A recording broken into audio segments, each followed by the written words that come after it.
Do nepríjemného rána sa zobudili obyvatelia bytovky na okraji Zvolena. Vyhorela kompletne dotla. Staré dosky na streche prehoreli a zrútilo sa niekoľko stropov. Oheň zničil 12 bytov. Rodiny v panike vybiehali von, zostali bez strechy nad hlavou.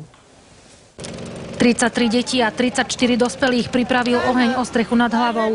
Von vybiehali iba v pyžamách a papučiach. Chránili si holé životy pred padajúcimi kusmi horiaceho dreva a muriva. Choďte všetci z tohto dvora preč, tá strecha začne padať dole.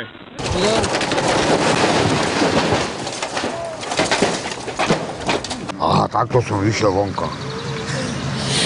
Ja nie, začali kričať. Nie, že utekajte von, tak sme išli von.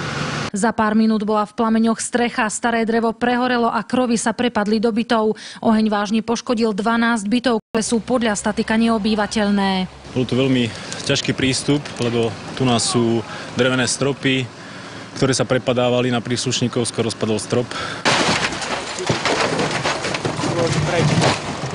Dobre. Prežili si? Tak je dobre. Rodiny s deťmi zostali na ulici iba v tom, čo mali na sebe. Všetko zhorelo. Hoci príčina ešte stále nie je známa, požiar si zrejme zavinili sami obyvatelia. Vedenie mesta sa rodinám snaží pomôcť. Pre deti budú v najbližších dňoch variť teplé jedlo. Pripravili aj provizorné ubytovanie, keďže ľudia nemajú kam ísť. Pre okamžité vyriešenie tej krízovej rodinnej situácie sme pristúpili k realizácii stanového bývania. Teda provizorne, aby ľudia neostali úplne bez strechy nad hlavou. Na obyvateľov zhorenej bytovky čaká prvá noc mimo domova. Čo s nimi bude ďalej, v tejto chvíli ešte nevie nikto povedať.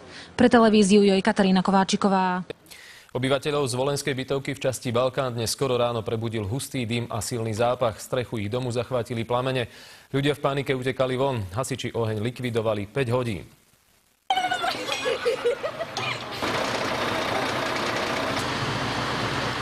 Oheň úplne zničil aj jeden z bytov, v ktorom žila aj matka s 2 deťmi. Všetko mi, aj deťom, všetko sa popálilo, čo sme mali, všetko veci, nákup, proste všetko zhorelo dotla. Hasiči evakuovali 7 ľudí.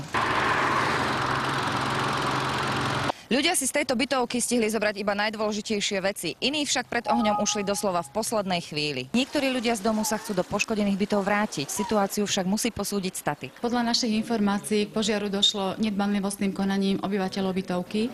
Keďže cudzie zavinenie preukázané nebolo, polícia v tomto prípade nebude začínať trestné stíhanie. Zo Zvolena Martina Kašiarová, televízia Markíza. Freaks on E, that's what we fuck, man.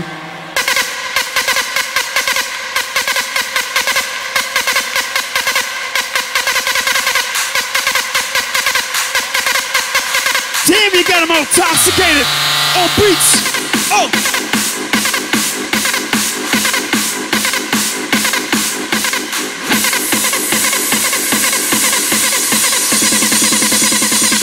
Got you intoxicated.